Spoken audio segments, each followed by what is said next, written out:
आप देख रहे हैं शेखावाटी टीवी खबरां।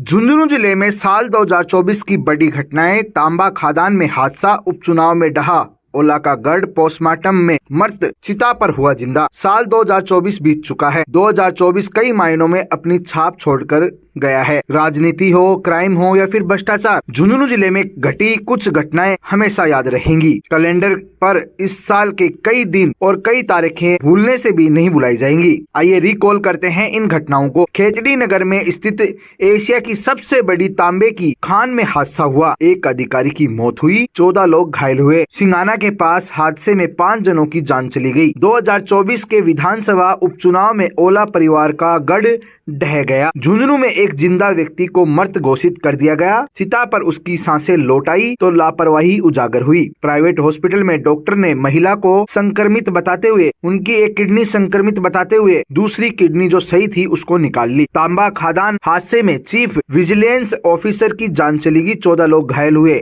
ये पहली घटना, बड़ी घटना 2024 की रही।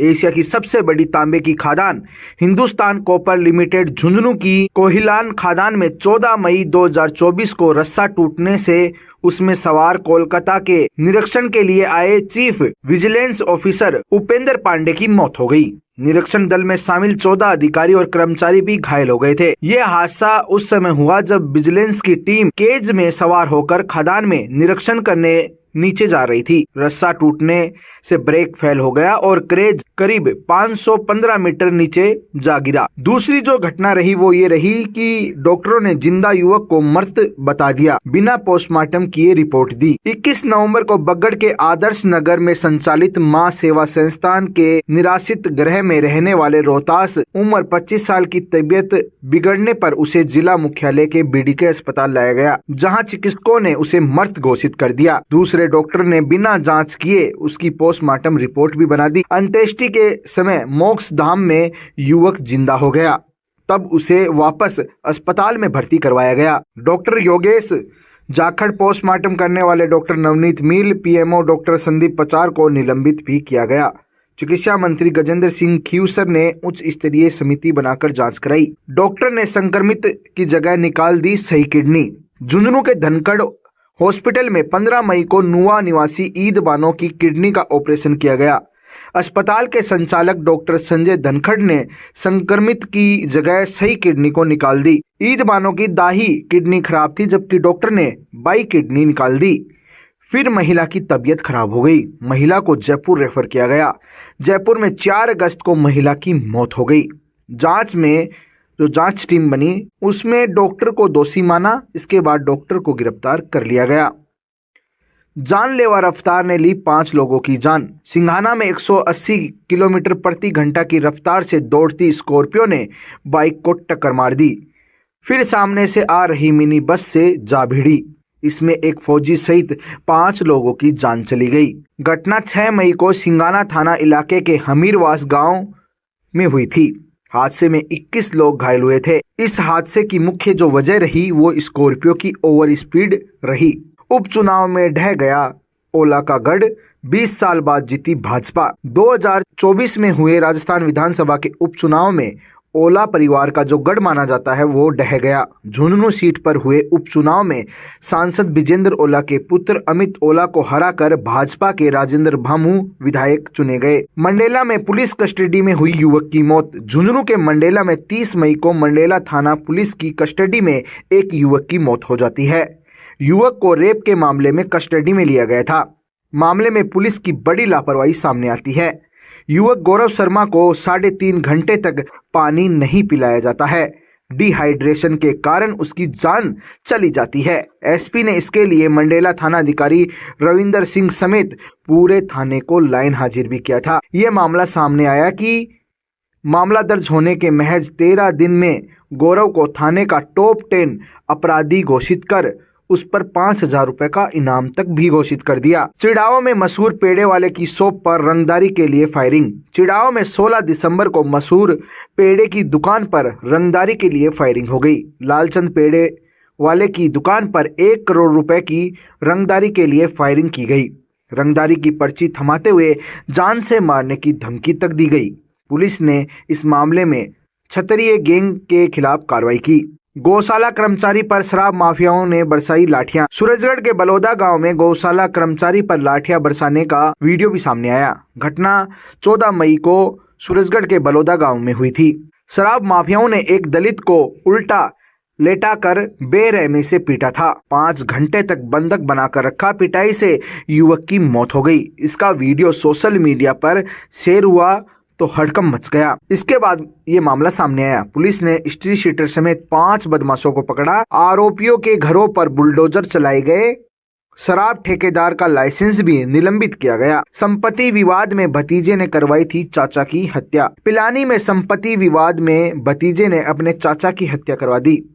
पीड़ित ने वारदात के 1 महीने पहले एसपी से मिलकर गुहार लगाई थी। कहा था कि भतीजा जान से मार देगा, बचा लो। पुलिस ने समय पर कार्रवाई नहीं की। इसका परिणाम ये रहा कि भतीजे अंकित ने चाचा रतन सिंह का मर्डर कर दिया। उसे 3 गोलियां मारी गई।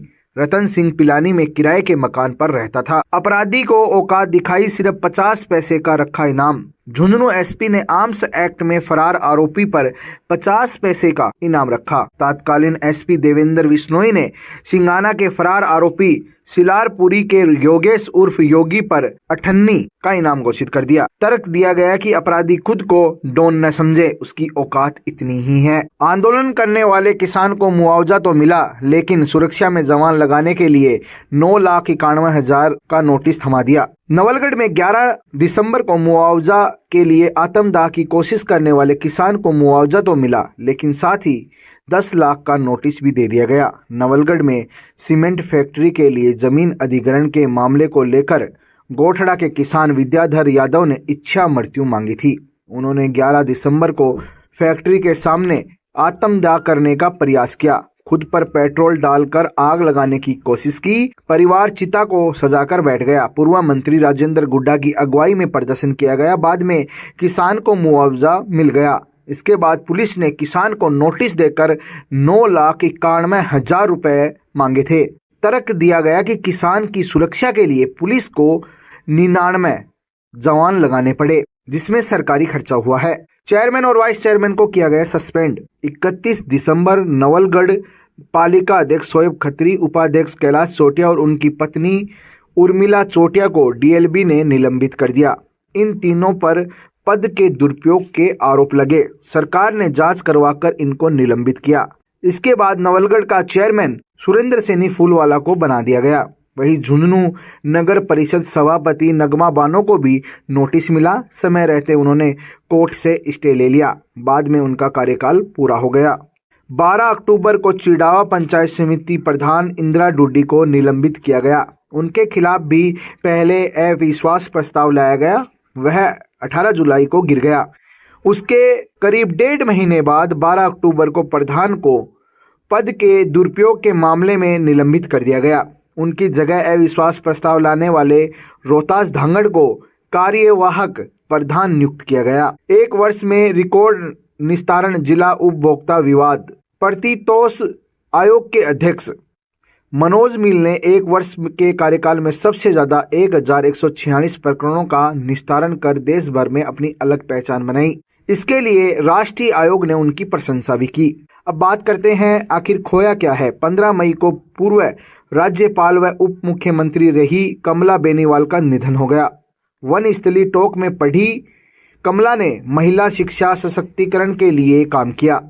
13 सितंबर को वरिष्ठ राजनीतिज्ञ व मंत्री रहे सुंदरलाल काका का निधन हो गया। उनकी सादगी राग रागनी के दम पर लोगों के दिलों में अपनी पैठ जमाई। 24 मार्च को मुकनगढ़ थाना इलाके के डुंडलोद में फौजी विकास भास्कर ने 1.5 करोड़ रुपए की बीमा के क्लेम के लिए खुद को मौत के घाट उतारने की साजिश रच दी। यानी खुद की ही मौत का खेल रच दिया। उसने अपने खेत पर काम करने वाले मजदूर की हत्या कर खुद की कार में उसकी लाश को जला दी, ताकि यह लगे कि कार में जिंदा जलने से फौजी की मौत हो गई है। परिजनों ने शव का अंतिम संस्कार भी कर दिया था, लेकिन पुलिस की जांच में फौजी की करतूत खुल गई।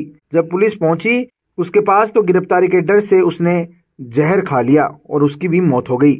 एसीबी की 2 बड़ी कार्रवाई भी रही। 10 दिसंबर को खेतड़ी एसडीएम बंसीधर योगी 2 लाख रुपए की रिश्वत लेते रंगे हाथों पकड़े गए, उन्हें गिरफ्तार किया गया। 70 बीघा जमीन का नामांतरण चढ़ाने के लिए 20 बीघा की जमीन भी मांगी थी। 3 लाख में सौदा किया गया था। 7 मार्च को एसीबी ने एसएमएस अस्पताल के डॉक्टर रंजन लांबा के झुंझुनू स्थित अस्पताल व घर समेत 5 ठिकानों पर सर्च कर आय से अधिक संपत्ति का मामला दर्ज किया था। आय से 114% अधिक संपत्ति मिली थी। तो ये कुछ मामले रहे 2024 में जिन्होंने खूब सुर्खियां बटोरी है। 2024 में ये जो मामले हैं कहीं ना कहीं नहीं भूले जाएंगे।